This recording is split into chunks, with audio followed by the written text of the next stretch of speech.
오늘은 욥기 강의 51번째 시간으로 욥기 33장 19절로 33절을 통해서 하나님의 계시의 방법과 또 하나님께서 고난을 주신 목적은 무엇인지에 대한 엘리후의 변론을 살펴보고자 합니다. 우리는 지난 시간에 엘리후가 물론 엘리후의 변론은 32장부터 계속됐는데 우리가 33장 1절로 18절을 지난 시간에 살펴보았거든요.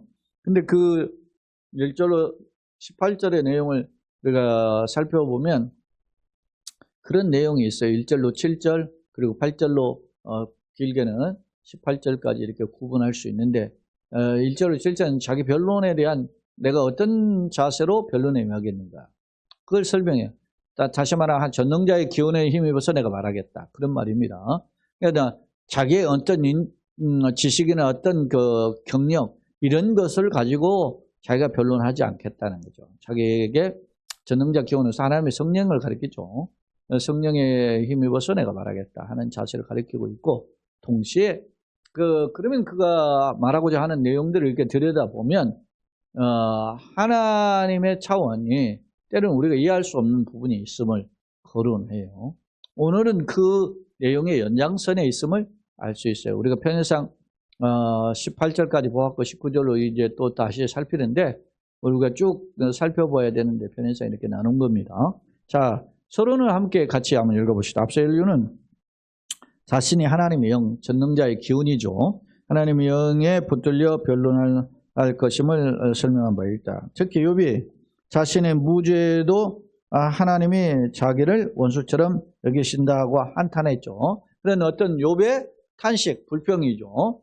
그것에 대해서 하나님은 피조물과 하나님이 전능하시고 위대하신 하나님인데 인간 피조물하고 다투거나 근거 없이 그냥 고난 주고 이렇게 하시는 분이 아니다. 아니면 하나님 때로 어떻게 해요? 더 큰 차원의 하나님 비밀을 꿈이나 환상을 통해서 계시하는 분이시다. 그런 부분을 상기한 바가 있어요. 자, 오늘 말씀은 계속된 엘리후의 이제 변론의 내용을 우리가 살펴보는 거잖아요.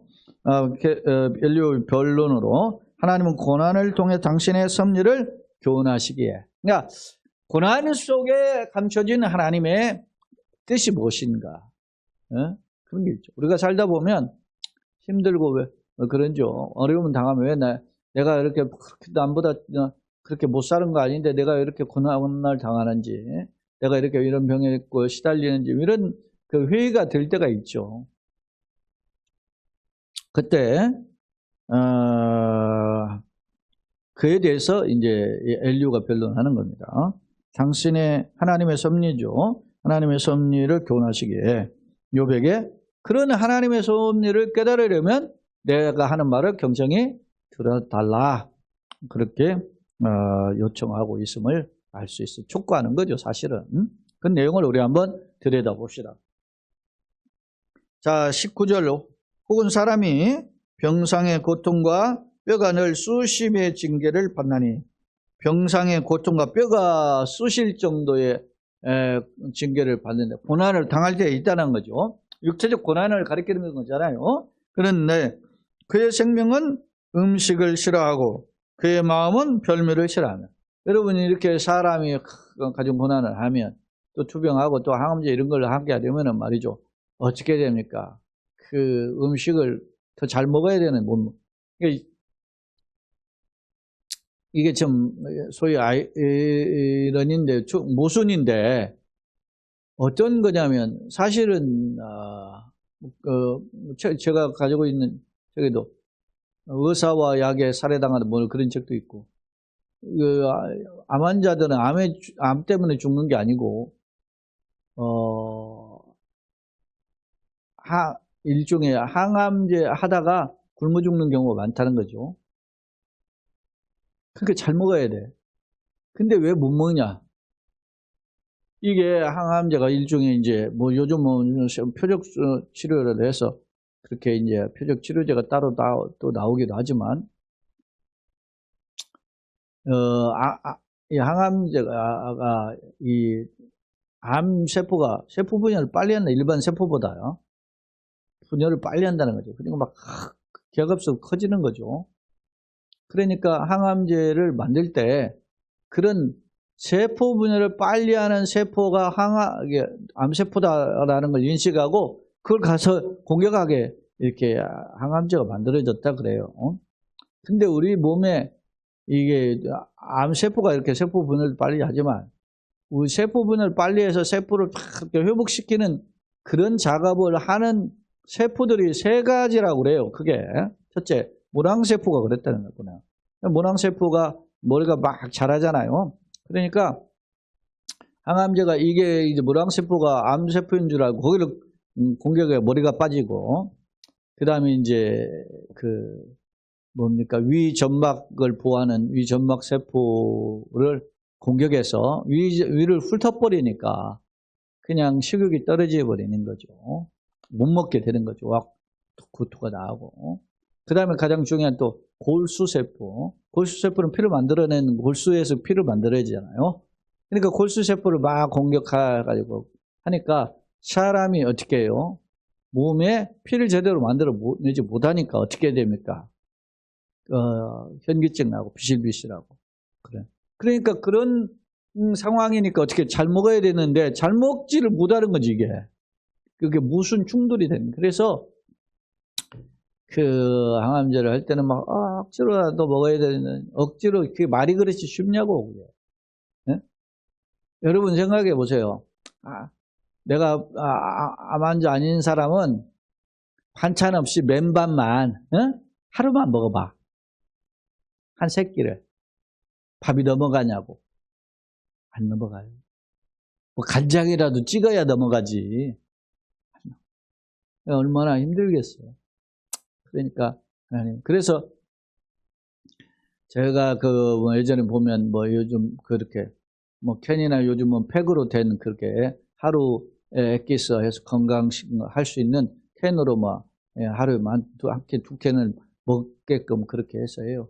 지금 돈이 좀 들겠지만 그래도 그렇게라도 해서 맛이 주르륵 후루룩이라도 맛이야. 근데 이게 보세요. 우리가 영혼이 힘들고 지쳤을 때 뭔가 마셔야 될 거 아닙니까? 먹어야 될 거 아닙니까? 여러분 힘들 때 뭐 해야 돼? 끊임없이 하나님 찬송이라도 틀어놓고 성경이라도 하는 거 낭독이라도 들을 수 있는 그런 걸 해놓으라고. 이게 손에 닿으면 어디 유튜브 아니면 이렇게 설교라도 들을 수 있다. 요즘은 핸드폰에 다 할 수 있잖아요. 옛날에는 따로 그런 걸 기계를 다 샀어야 되는데 다 있잖아. 씨알데기 없는 것 좀 보지 말고. 그렇게 해서 하나님 앞에 내가 살려고 영적으로 육신도 그래야 되는 것처럼. 어찌 이야기가 좀 다른 각도로 왔는데 여기 보면 20절에 그런 말을 하는 거잖아요. 지금 그의 생명은 음식을 싫어하고 그의 마음은 뭐요? 별미를 싫어하는. 제가 지금 이야기했잖아. 한 달 전에 내시경 위장, 대장 내시경 했는데 상태는 깨끗하다고 그러는데 아이고 내시경하고 난 뒤부터 계속 음식하고 영치까지 더부르고 답답하고 사람 속된 말로 말이지. 그렇게 한 2주 고생했더니 제가 그동안 식이요법 좀 해가지고 몸 체중을 뺐는데 아이고 3주간에 한 3kg가 쭉 빠져 그랬는데 그러다 보니까 작년보다 제가 한 8, 9kg까지 빠졌어요. 그래서 지금 요 며칠 좀 음식을 좀 하고 좀 걷고 하고 하다 보니까 회복이 돼서 한 3kg 다시 회복이 됐는데 멀쩡한 사람들도 이러는데 오죽하겠어요, 암 환자들. 그 생명은 음식을 싫어하고 그 마음 별미를 싫어. 모든 게 다 귀찮은 거야. 그죠? 욥이 그런 거지, 지금 현재. 자, 그러면서 그의 살은 어떻게 해요? 파리하여, 바싹 빗대로 말려. 파리하다, 이게 그런 뜻이에요. 파리하다는 제가, 칼라라고 하는 히브리어를 이렇게 살펴보니까 황폐해지다, 그런 거예요. 육체의 기력이 쇠하고 수척해진 그 모습이 파리하다는 거예요. 파리하여 보이지 않고 보이지 않던 뼈가 드러나서 심지어는 소위 말해 우리가 소리 말한 뭐예요? 피골이 상접한 그런 상태가 돼버린 거예요. 이런 상태에 대해서 그래서 심지어는 자 육신이 이렇게 되니까 사람이 어떻게 해요? 힘들죠. 마음이 지치죠. 그래서 그의 마음은 어떻게 해요? 구덩이에. 예? 그의 생명은 멸하는 자에게 가까워져. 구덩이는 뭐예요? 음부의 구덩이와 같은 죽는 자가 들어가는 구덩이 아닙니까? 그의 생명은 멸하는 자에게 가까워져. 그래서 살 소망이 끊어진 그런 절망의 상태. 지금 누구를 비유하고 있습니까? 욥의 모습이 이와 같다라고 하는 점입니다. 자, 오늘 이러한 엘리야는 인간의 이런 고난 속에 이렇게 사람이 음식도 소망도 없고 삶의 소망도 없는 그런 절망적인 상황에 빠져 있는 그 상황을 지적을 해요. 그러면서 욥이 이와 같음을 알 수 있죠. 자, 바로 그런데 이렇게 힘들고 어려운 극심한 육체적 고난으로 인해서 마음도 절망에 빠른 그런 상황에 있어요. 그러면 이럴 때 어떻게 해야 됩니까? 자, 23절 만일 1천 전사 가운데 하나가 그러니까 뭐 여러 전사들이 있는데 그 중에 하나가 그 사람의 중보자와 함께 있어서 그의 정당함 보이신데 누군가 나를 위해서 기도해 준단 말입니다. 정당함을 여기 그 사람의 중보자라 이 중보자라는 게 루츠라는 게 단어인데 원래 이게 원문의 내용을 들여다보면은 외국어로 말을 하니까 떠듬 말하지 못 알아듣잖아요. 그러니까 번역을 해주는 거예요. 그러니까 이게 루츠라고 하는 단어가 일종의 번역해주다 그런 거예요. 그러니까 그것을 잘 이해해주고 설명해주는 역할을 하는 게 중보자란 말입니다. 저는 1,000명의 전사 중에 그 중에 하나가 나의 이런 형편을 대신 그렇게 잘 설명해줘서 그렇게 해서 이 사람이 이렇게 죄인이 아니고 이렇게 망할 사람이 아닙니다. 이렇게 설명해 줄 때인데 그때 24절 하나님이 그 사람을 어떻게 해요? 불쌍히 여기사 그를 건져서 구덩이에 내려가지 않게 하라. 내가 대속물을 얻었다 하시리라. 할렐루야. 23절 24절이 여기는 천사로 나왔지만 이게 중보가 천사가 뭐죠? 어떻게 중보를 하겠어요? 천사는 피조물이야. 진정한 여기는 누구를 예표해? 중보자가 메시아 그리스도를 예표하죠.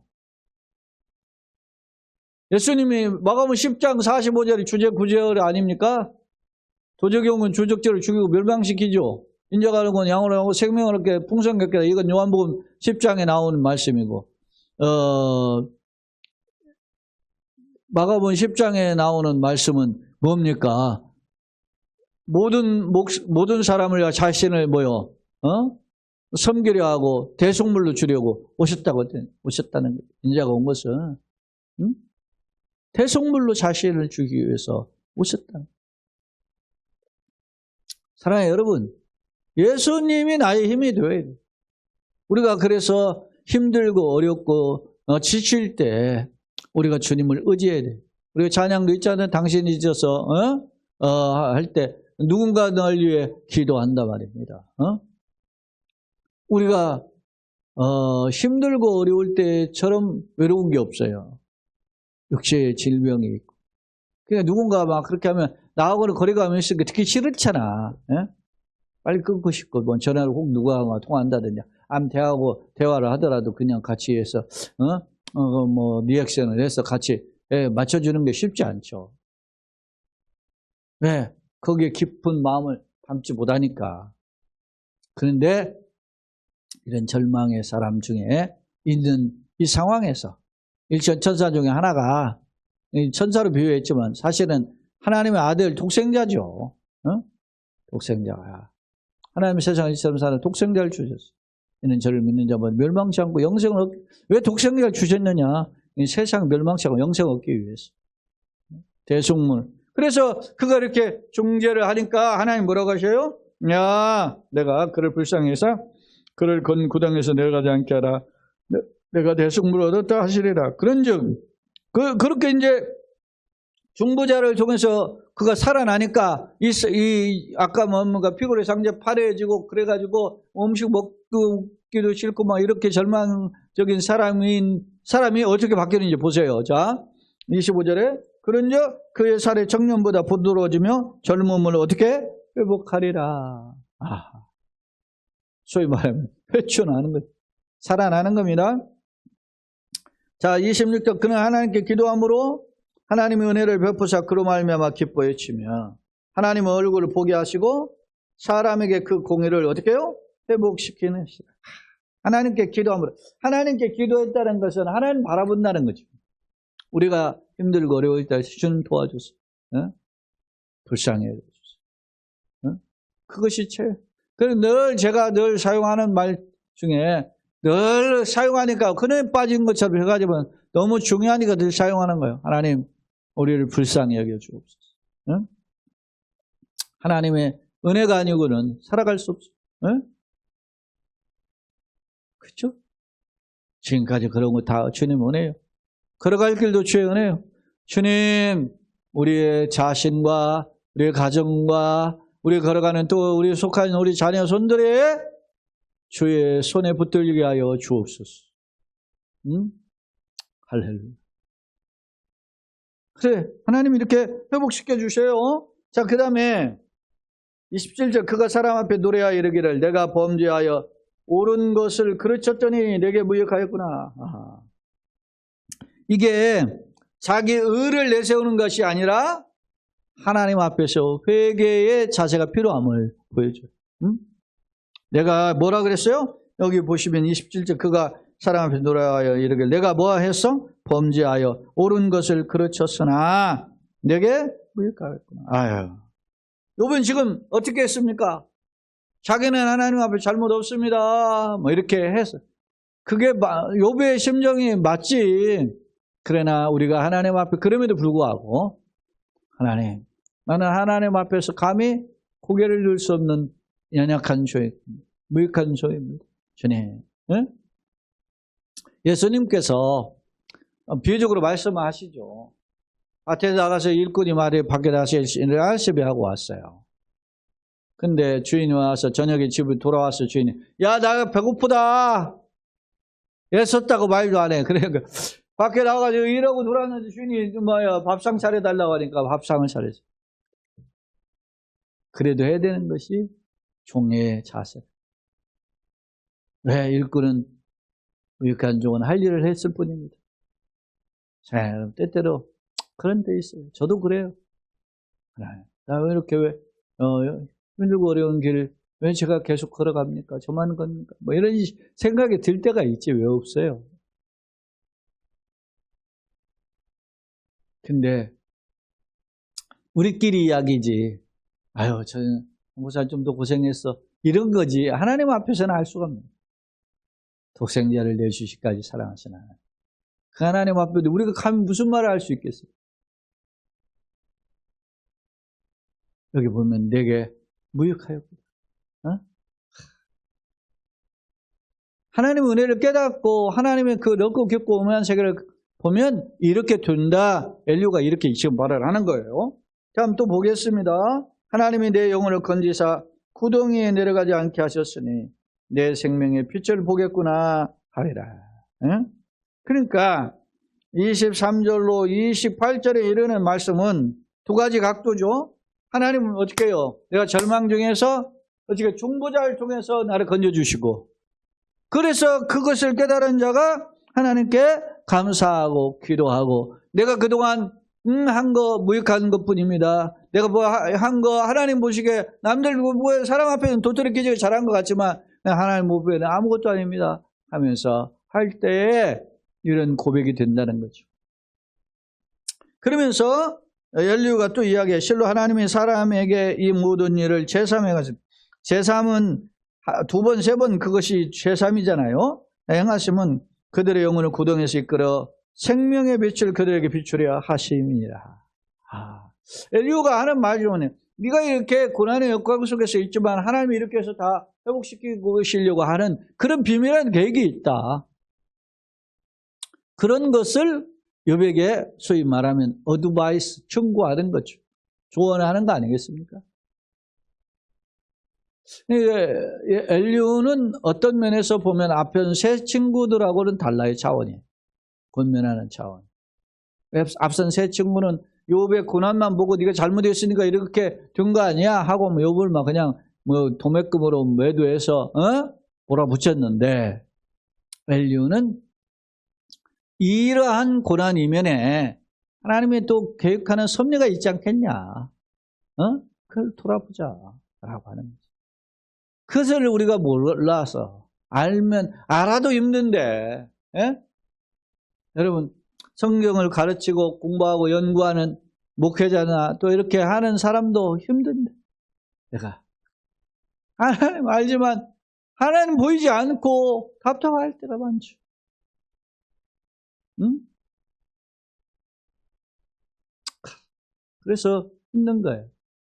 외로운 것이고 답답한 것이고. 그럴 때 누군가 옆에서 이렇게 엘리후처럼 상담자가 되어서 그리스도 안에서 위로의 말을 해줄 수 있다면 그게 진정한 힘입니다. 여러분에게 누군가가 곁에서 무엇을 이야기해 줍니까?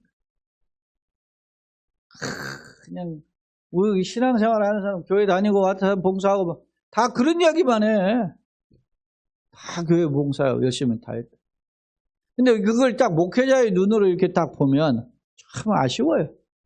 자기는 뭐 열심히 다 한 것 같은데, 그래. 목회자의 눈으로 보면 그게 아쉽게 보인다니까? 근데 생각해 보세요.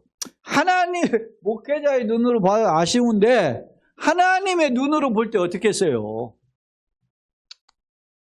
응? 저를 볼 때 어떻게 하세요?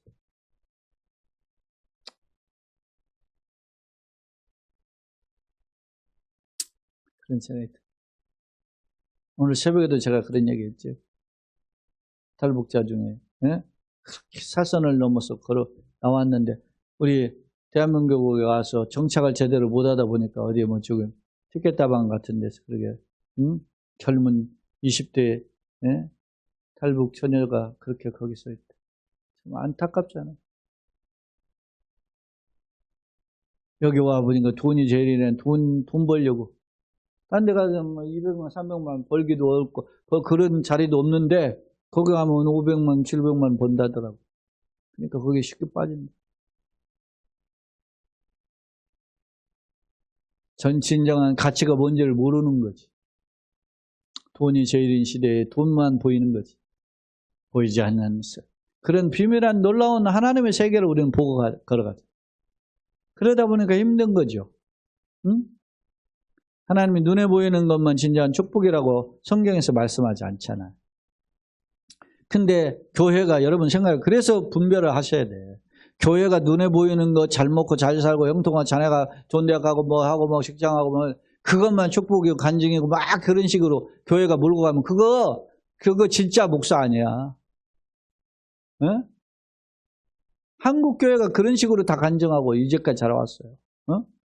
한국 교회 뭐 했어요? 잘 살아보세, 잘 살아보세. 거기에 편성의 교회도 막 예수 믿는 축복하고 자녀들 알고 형통하고 막 그것만 이야기했잖아, 건강하고.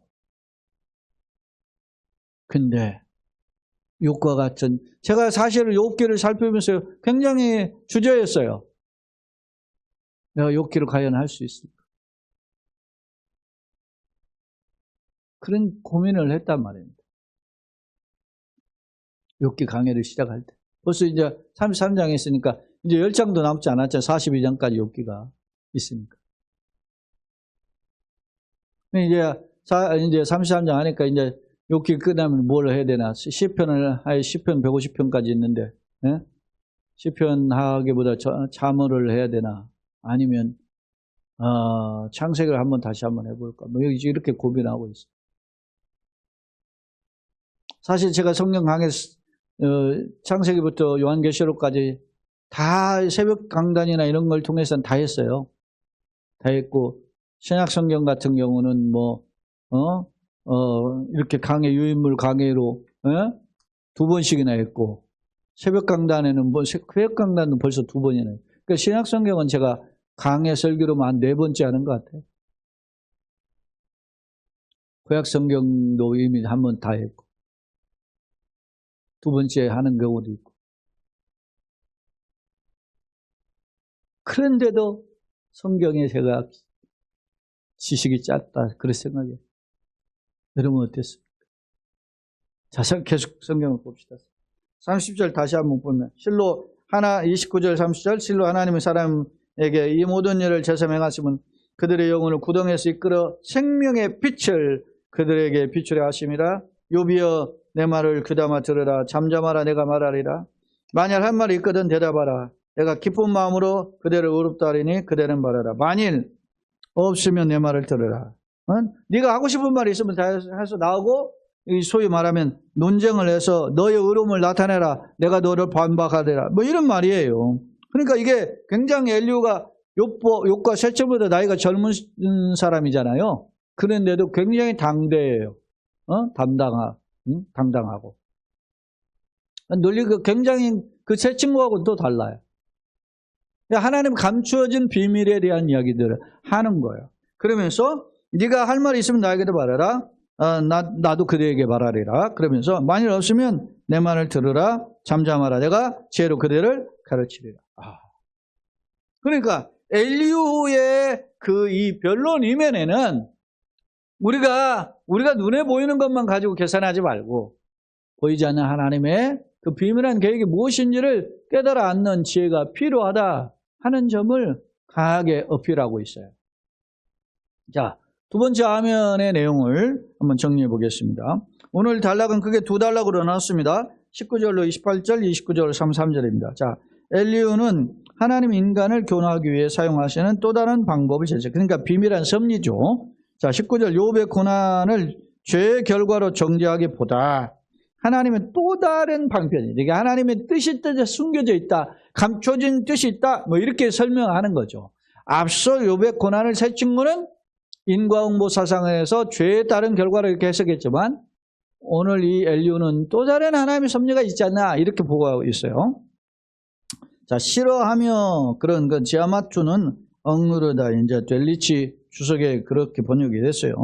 아까 파리와 발로 비뚤어진다 그런 게 파리하여 칼라는 황폐해지다 그런 뜻이고, 23절 24절은 만일 천사 중 하나가 중보자로 변호해주면 하나님 그를 건져주실 것이다 이렇게 설명하는데요. 이 중보자라고 하는 루츠라는 히브리어를 봅니까 어려운 말을 통역하다는 뜻으로, 즉 알아듣게 중재와 조정을 해주는 역할이 이게 중재자예요. 근데 이게 이런 역할을 누가 할 수 있어요? 오직 나로 말미암지 않으니까 아버지께 올 자가 없죠. 길이요 진리 생명이신 예수님밖에 없어요. 천하 인간의 구원을 얻을만 다른 이는 우리에게 주신이 없어요. 사도행전 4장에 보면 오직 생명의 구주이신 예수님밖에 없네요. 중보자는 그러니까 엄밀히 말하면 예수님이죠. 근데 이제 만약에 이 엘리후는 1000명의 천사 중 그 중에 하나가 이런 중보자 역할을 한다, 뭐 이런 표현을 했는데, 그는 이제 중보자가 정확히 누구인지를 거기까지는 인지하고 있지 못한 거죠. 그 다음에 이제 여기 보면 또 대속물이라는 단어가, 코페르라는 단어가 있는데, 용서하다, 덮다, 그런 거예요. 죄와 허물을 완전히 덮는 그런 의미. 그래서 그 허물의 사하심을 받은 자는 복이 있다 그러잖아요. 어떤 허물을 사하심을 받아요? 죄의 가려우심을 받고 허물의 사하심을 받는 자가 복이 있다 그러잖아요. 시편에 보면 다윗의 기도가. 그 죄의 가려우심은 어떻게 해요? 우리가 제사장이 어린 양의 피를 가지고 해서 그 피를 가지고 휘장을 지나서 지성소에 들어가요. 지성소에 들어가가지고 법궤 위에 그 피를 뿌려요. 이게 법궤라고 생각합시다. 그 위에다가 피를 뿌려요. 그러니까 법궤 위에 피가 이렇게 가려지잖아요. 죄가 그 피를 통해서 가려진다. 그래서 죄의 가려우심 받은 자가 복이 있는 거예요. 어린 양의 피가 우리의 죄를 덮어 가려준단 말이에요. 그것이 일종의 상징적 표현이에요. 우리에게. 그러니까 하나님은 옛날에는 1년에 한 번씩 어린 양의 피로 이스라엘 죄를 용서해 줬다만 죄를 가려 줬으니까. 그러니까 이게 매해 제사장 피를 가지고 가야 되는데 히브리서 기자가 이야기하잖아요. 이제는 단번에 매년 제사를 드리던 그것이 이제는 예수님께서 자기를 단번에 드리심으로 어저께 우리가 주님 앞에 나가게 됐어요. 그래서 우리는 아무 공로 없는데 예수님의 이름으로 아버지께 나갑니다. 기도하는 거예요. 중보자가 예수님이기 때문에. 그걸 이야기하고 있어요. 자, 그 다음에 이제 부드러워지며 생계가 발랄해지다 그런 뜻이고 28절에 보면 고난에서 회복되어 생명의 빛을 보게 되어 됨을 하나님께 감사할 것이다. 결국에는. 응? 이걸 고난 너머에 고난의 건너편에 하나님의 회복의 은총을 바라보는 신앙. 예레미야에게 주신 메시지가 있잖아요. 이스라엘 백성들에게 예레미야가 외치는 거예요. 바벨론의 포로로 가라. 근데 막 이거 매국노라 막 사람들 욕을 먹죠. 근데 하나님이 주신 메시지가 뭐예요? 너희를 향한 나의 생각은 내가 하나니 재앙이 아니라 평안이요 장래의 소망을 주려 미래의 소망을 준다 그랬어요. 예레미야 예가에도 보면 그렇게 했잖아요. 여호와의 자비와 공의를 무궁하심 우리가 진멸되지 아니하니 이것이 아침마다 새로우니 주의 성실이 크도소이다. 매일 아침마다 그 예레미야는 나라가 망한 상황 속에서도 하나님 바라보는 거예요. 습과 재난과 담즙을 생각하고 고통이 가득해. 그러나 여호와의 자비와 공의를 무궁하신 분 우리가 진멸되지 아니하니 하나님의 자비와 공의를 무궁하신 분이에요. 이것이 아침마다 새로우니 주의 성실이 크도소이다. 신실하신 하나님이죠. 한 번만 하다가 그냥 뒷짐 주시는 분이 아니라 말이에요. 그것을 예레미야는 나라가 망한 상황에서도 예레미야 에카가 슬픔의 노래잖아요. 그런 비통의 노래를 하는 중에 나라가 망한 상황에서 그 희망을 붙잡고 있잖아요. 예레미야가. 비결이 뭐예요? 하나님의 자비와 긍휼. 인자가 풍성하세요. 구약의 대선지서 소선지서에 보면은 가장 그 중요하게 사용되는 그 표현이 그거잖아요. 여호와는 자비롭고 의로우시고 은혜로우시고 인자가 풍성하시로다. 요나도 그런 고백을 하잖아요. 하나님은 자비롭고 은혜로우시고 인자가 풍부하신 하나님이신 줄 내가 깨달았도다. 그러잖아요. 그래 니느웨 성에 가가지고 외쳤는데 사흘길 다녀야 되는 하루만 해도 다 회개하고 돌아오니까 하나님이 멸망시키려고 했던 백성들을 멸망시키지 않으셨어요. 그러니까 뭐 요나가 화가 난 거야. 속상한 거야. 하나님 말씀대로 자기가 물고 피해서 도망갔다가 물고 뱃속에서 회개하고 말씀대로 증거는 했지만 여전히 마음속에 앙금이 남아있어. 뭐가 있어요? 니느웨 백성 망했으면 좋겠다는 거예요. 왜? 우리를 괴롭히고 힘들게 하는 그 백성들이니까. 근데 하나님이 그를 요나 외침을 듣고 왕을 비롯해서 백성들이 막 죄를 무릅쓰고 회개하잖아요. 그러니까 용서하신 거야. 그러니까 요나가 싫어하잖아요. 그러면서 박넝쿨을 통해서 교훈을 하잖아요. 네가 잠깐 하룻밤 사이에 낳는 박넝쿨 하나도 그것이 말라 비뚤어진 것을 네가 사랑하니까 내가 좌우를 분간 못하는 이 백성 15만 명이 있느나 그들을 사랑하는 것이 합당치 않냐. 하나님. 그게 하나님의 사랑이에요. 어쩔 때는 막 진멸하라고 하시기도 하지만 그 진멸의 배경은 뭐예요? 그들이 철저히 회개하지 못하는 그런 완악함에 빠져있기 때문에 수lum과 고모라 같은 사람들, 여리고와 같은 사람들 이런 사람들이란 말이죠. 나는 어떤가? 하나님 내 마음을 말랑말랑하게 빚으셔서 주님 바라보게 하여 주옵소서. 그래서 제일 하나님 기뻐하시는 마음이 뭐예요? 주여 나는 죄인이었습니다. 나를 불쌍히 해주세요. 그게 말랑말랑 나의 연약함을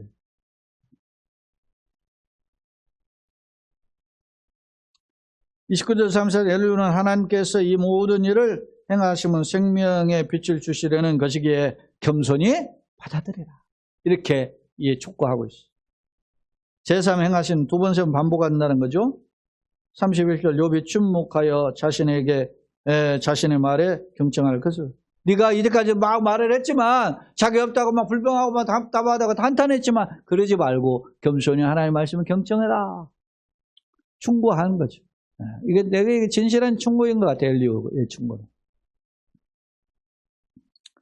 자, 세 번째 화면입니다. 오늘 말씀은 크게 두 가지의 측면에서 살펴볼 부분이 있어요. 하나는 고난이에요. 자, 세 친구, 욥의 세 친구는 고난을 어떻게 보았죠? 인과응보적인 측면에서 해석했어요. 그러나 엘리야는 고난에 대한 어떤 해석을 해요? 엘리야는 고난을 하나님께서 인간에게 주신 인간을 교훈하시기 위해 행하시는 또 다른 방편이다. 즉 고난은 징계일 수도 있지만 더 큰 복을 주시기 위한 통로이기도 하다. 이렇게 엘리야가 설명했단 말이에요. 두 번째, 이제 중보자라는 단어가 아까 천사를 통해서 나왔는데 사실 엄밀히 말해서 천사의 중보를 통해서 외배될 것이라 이렇게 표현해요. 그러나 참된 중보자 역할은 천사가 아니라 하나님의 천사가 피조물인데 어떻게 구원해요? 만약 우리를 구원할 수 있으면 하나님은 그냥 인간 되다가 너 대신해서 하지. 그러려면 구원 중보자가 될 수 없잖아요. 그렇게. 응? 하나님 주권령이에요. 하나님 중보자를 세우는 자. 그게 뭐예요? 무음한 거야. 죄가 없는 사람. 응? 죄 한 사람으로 해서 죄가 들어왔기 때문에 그 한 사람이 죄를 없애야 되는데 한 사람 누군가가 대신 없어져야 되는, 죽어야 되는데 인간에게는 어떻게 해요? 죄의 혈통으로 태어난 사람도 모두 죄인이잖아. 그래서 죄가 없는 또 다른 방편, 동정녀를 통해서 탄생하게 하신, 성령이 잉태하신 방편을 통해서 무음한 예수 그리스도를 보내셔서 대속물 삼으신 거지. 그걸 이야기해요. 그렇기 때문에 하나님 주권령이고 예수 그리스도는 하나님의 계획에 따라 대속주로 오셨음을 고 아버지 뜻을 성취하셨다. 그것이 중보자, 참된 중보자라 그런 뜻이에요. 교훈입니다. 욥의 결백 주장과 불평은 연약한 인간이 무한한 하나님의 계획과 섭리를 잘못 이해해서 함에서 비롯돼. 욥이 훌륭한 사람이면 맞아요. 그러나 우리 인간 앞에는 훌륭한 인간이지만 하나님 앞에서는 그도 여전히 피조물에 불과하다. 연약한 죄인에 불과하다. 그런 것입니다. 때문에 고난이 이면에 계획하신 하나님 비밀을 깨닫기 위해 엎드림이 더 필요했다라는 점이 보여져요. 그러면 우리는 어떻게 살아요? 이렇게 힘들 때 너무너무 힘들 때 그럴 때가 있는데 그래도 주님 도와줬어요. 감사합니다. 주의 은혜서. 이 길이 주님의 영광이 되게 하여 주옵소서. 이 길이 간증이 되게 하여 주옵소서. 주여 살려주시옵소서. 이 기도가 필요하다. 참된 중보자는 아버지께서 보내신 예수님임을 보여주죠. 결론입니다. 본문에서 엘리야는 욥의 육체적인 고난을 예로 들면서 천사의 중보를 통해 욥이 회복되어 결국에는 하나님께 감사하게 될 것임을 설명하고 있어요. 생명의 빛에 이르게 될 것을 이야기하잖아요. 주목할 점은 이는 세 친구의 고난에 대한 논리, 인과응보적인 논리와는 차원이 다른 것임을 엿볼 수 있다. 예컨대 엘리야는 고난을 통해서 하나님이 더 큰 은혜를 덧입을 수 있음을 피력하며 그렇게 고난을 당했을 때 겸손히 받아들이고 지혜를 구해야 된다 하는 것을 교훈하고 있어. 나는 그렇게 할 수 있을 거야. 이루는 좋은데 그게 그래서 하나님, 주님 나를 불쌍히 여기고 주님 더 큰 은혜로 나를 채우셔서 믿음을 주시고 분별을 주시고 지혜를 주시고 주의 은혜에 붙들리게 하여 주시고 이런 기도가 필요한 거예요. 한편 엘리야는 하나님께서 천사의 중보를 듣고 역경에서 건져줄 것을 좀 필요하고 있는데 엄밀히 말해서 진정한 중보자는 누구요? 오직 예수 그리스도밖에 없음을 놓치고 있죠. 그렇죠? 우리는 길이요 진리요 생명이신 중보자이신 예수 그리스도를 나는 얼마나 바라보고 있는가. 사랑하는 여러분, 한 해 10개월 동안 베푸신 은혜 감사하고 남은 2개월도 주님 바라보고 우리가 새해도 또 우리가 언제까지 살지 모르지만 하나님 은혜로 걸어가게 하시되 주여 우리를 불쌍히 해주세요. 주님 내 감사와 내 속에 벅찬 감격이 다시금 살아나게 하여 주옵소서. 그렇게 기도하시므로 주님이 이루 가운데 힘을 얻는 저와 여러분 되시길 예수님의 이름으로 축원합니다. 아멘.